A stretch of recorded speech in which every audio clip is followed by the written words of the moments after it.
Another daily ভ্লগে তোমাদের সবাইকে জানাই স্বাগতম।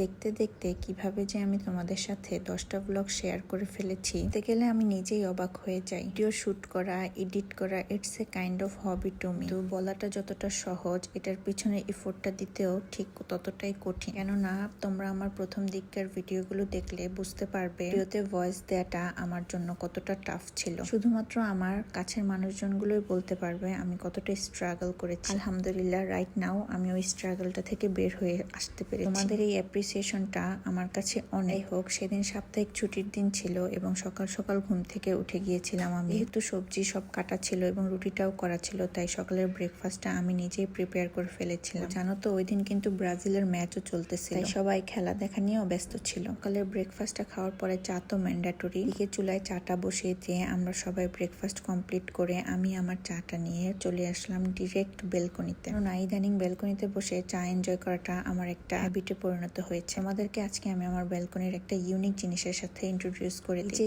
জবা গাছটা দেখছো, গাছে 2 কালারের ফুল ফুটে, সেদিন ফুটেছিল। বলতে পারো এটা আমার বেলকনির সবচেয়ে ইউনিক একটা পার্ট। আমার কাছেও এই জিনিসটা খুব বেশি ভালো লাগে। আমরা নারায়ণগঞ্জ বৃক্ষ মেলা থেকে নিয়েছিলাম। এদিন আমার হাজব্যান্ড বাজার থেকে আমার শাশুড়ির পছন্দের বাইলা মাছ নিয়ে এসেছিল। হেল্পিং হ্যান্ড পরিষ্কার করে দিয়েছে এবং আমার শাশুড়ি ওগুলো রেখে দিচ্ছে। হচ্ছে দুপুর 12টার সময় লাচ্ছি খেলাম, যেটা কিনা আমার হাজব্যান্ড বানিয়ে এনে দিয়েছিল। আর তেমন কিছু খাওয়ার ক্রেভ করছিল না, তাই ফ্রিজে রাখা পোলাওটা আমার হাজব্যান্ড কিভাবে যেন ওভেনে গরম করে এনেছিল এবং সত্যি বলতে ওটার টেস্ট অনেক ভালো ছিল। বিশ্রাম নিয়ে সন্ধ্যাবেলা দেখি ভাবি করেছিল আমাদের একটু বাইরে যাওয়ার ইচ্ছা করছিল, তো আমরা বাইরে গিয়ে ফুচকা এবং এই বাদামওয়ালা থেকে বাদামগুলো কিনে বাসায় ফিরে আসি এবং বাসায় ফিরে আসার মুহূর্তে একটা ডাব কিনে নিয়ে আসি। সেই সাথে কিছু সতেজ শাক দেখে এক মুঠো শাকও কিনে নিয়ে আসি, কেননা আমার শাশুড়ির প্রতিবার কিছু লাগুক আর না লাগুক শাকটা ম্যান্ডেটরি থাকতেই হবে।